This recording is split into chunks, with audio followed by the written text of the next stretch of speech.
menggas tu viral news Malaysia guys. Hari ini kita akan terus melihat kepada sumber berita online, media rujukan masa, portal berita dan Abang PM nombor 1 di Malaysia. Baiklah, ini berkenaan dengan aplikasi AI China cetus panik di Hollywood. Inilah berita dia guys ya.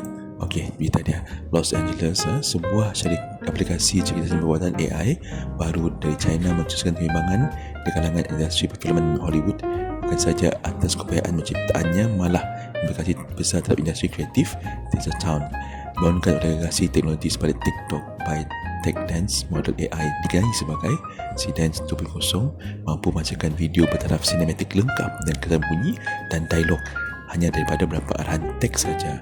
Banyak klip yang didakwa dihasilkan menggunakan C-Dance, masuk menggunakan watak popular seperti Spider-Man dan Deadpool menjadi tular dalam media sosial.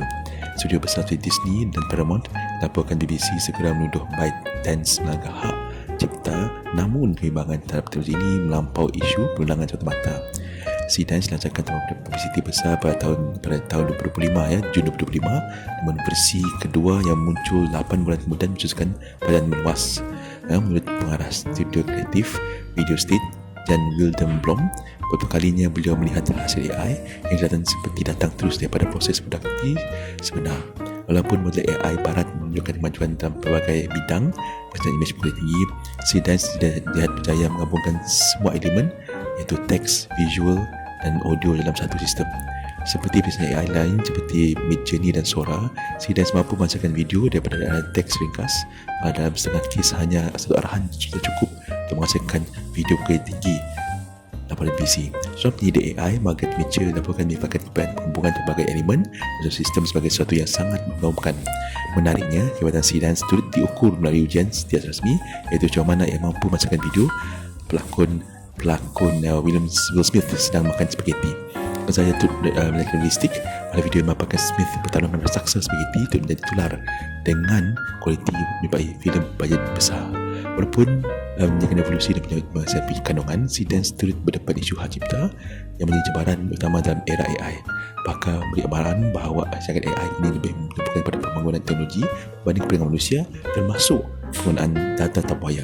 Berapa banyak syarikat seperti Hollywood membantah penggunaan watak pengataan cipta strategi Spider-Man juga Darth Vader. Di sini Paramount turut mengeluarkan notis undang-undang supaya penggunaan karangan mereka dihentikan. Lapor BBC di Jepun, pihak berkuasa juga sering mengingatkan ByteDance dalam penggunaan video AI menyebabkan watak ini popular. ByteDance laporkan mengeluarkan pihaknya sedang bukan mekanisme keselamatan, namun isu itu bukan unik pada syarikat itu saja. Pada 2023, New York Times menyaman OpenAI Microsoft atas dakwaan menggunakan artikel dalam kebenaran pihak untuk melatih model AI. Sementara itu, platform Reddit dengan Perplexity manakala sisi selama ini dan kebimbangan berupa pada Google. Isu menjelaskan bahawa pelebaran kandungan user semakin tinggi telefon serta membina kepercayaan awam adalah lebih penting banding menghasilkan video yang lebih hebat. Dan pelbagai kontemplasi teknologi C-Dance lihat bukan peluang besar pada syarikat kecil. Menurut David Kwok dari studio animasi Singapura Tiny Island Production, AI kualiti tinggi bolehkan syarikat kecil menghasilkan karya yang betul ini memerlukan kos setinggi. Beliau memberikan contoh industri video pendek dan mikrodrama di Asia yang sedang beroperasi dengan bajet rendah, kira-kira lebih kuranglah RM933,000 sahaja untuk hingga public episode durasi kurang 2 minit setiap satu. Selama ini produksi ini cenderung kepada penggunaan genre romantik dan drama keluarga seperti penyebabkan kos. Namun AI kini mampu mengembangkan genre itu lebih kompleks seperti science fiction dan macam juga aksi. Konsulen C-Dance sekali lagi meletakkan teknologi China dalam perhatian global laporan BBC. Penyidik daripada UC Melbourne, Shahana Conde, laporkan berkaitan model AI dari China agli sekurang-kurangnya menjaringan teknologi termaju dunia. Tahun ini model AI DeepSeek menunjukkan dunia dengan model bahasa terbesar kos rendah yang pantas mengatasi ChatGPT sebagai aplikasi percuma yang banyak dibuat turun di aplikasi App Store mereka syarikat, iaitu Beijing menjadikan AI robotik sebagai teras strategi ekonomi negara dan pelaburan besar dalam chip komputer, otomasi dan AI generatif bagi menyaingi mereka syarikat. Malah musim perayaan tahun baru Cina kini semakin dianggap sebagai musim AI bila syarikat teknologi melancarkan aplikasi baru ketika jutaan pengguna berada di rumah dan mencuba teknologi terkini. Pengurusan menambahkan 2026 bakal menjadi perubahan bagi penggunaan AI secara meluas.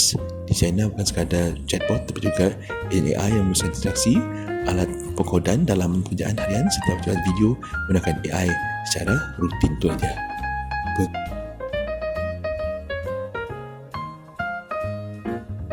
Seterusnya daripada Seismic ya. Seismic ni lesen mandu mati lebih 36 bulan tidak layak mendapat budi 95 daripada JPJ guys ya.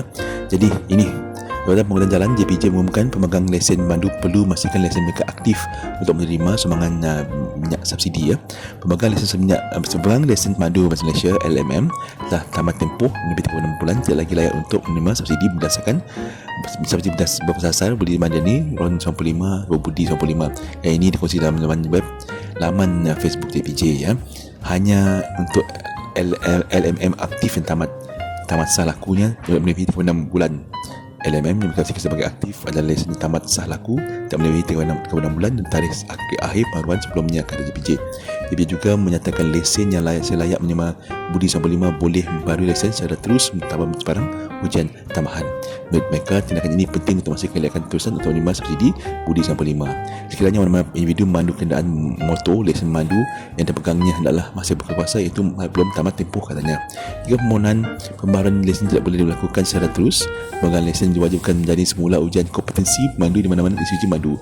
Lesen memandu berbarui mudah menggunakan aplikasi JPJ, portal MySikap, JPJ, UTC, Jabatan Pos Malaysia Berhad atau mana-mana platform yang didaftarkan ya. Jadi untuk anda semua yang masih belum lagi nak renew license, dah 2-3 tahun tak renew license, renew lah license guys, renew license. Untuk yang dah 2-3 tahun tak renew license, pergilah latihan semula itu menduduki ujian kompetensi atas jalan semula guys.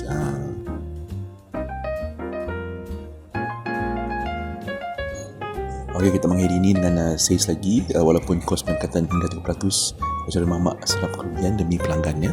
Ini dah cerita je daripada sales ni.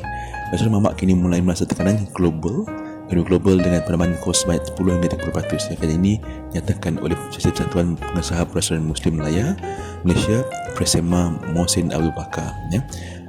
Menurut laporan daripada Freemason Today, perkara tersebut berlaku akibat gangguan rantai bekalan, peningkatan kos logistik dan ketentuan ekonomi global samping masalah peperangan di Iran dan ini ya. Dia akan mengakui bahan mentah dan bahan import tentu. Bahan mentah seperti ayam, sayur dan beberapa bahan import seperti barangan bungkus dan minyak masak juga meningkat. Peningkatan bahan ini mengikut barangan, tetapi peratannya atas 10-20%. Kami mula melihat trend ini mula pada pertengahan tahun lepas hingga sekarang ya. Mohsin itu mengatakan bahawa banyak pengusaha kedai mamak cuba menggunakan harga sejadah dan menyerap kos tambahan itu. Pemekat aktiviti juga mencari harga rendah keputusan untuk menaikkan kos kedai mamak. Dia juga menyatakan harga kerajaan menggunakan mekanisme memastikan harga bahan mentah stabil terutamanya di sektor makanan minuman F&B. Namun begitu, Mohsin juga mengatakan jika tekanan harga itu terusan, perasaan harga minimum tidak dapat dielakkan. Jadi untuk anda semua yang nak makan di kedai mamak tu, pergilah selagi masih termampu lah guys. Itu guys, untuk ini guys, punya kita hari ini juga jumpa lagi kita pada bahan spesial yang seterusnya. Dan ini merupakan recording playback sebab tadi cuba menggunakan mic tak fungsi guys sebenarnya. Okay, guys, jumpa lagi guys dalam bahan kerja guys. Bye bye. Ya, bye.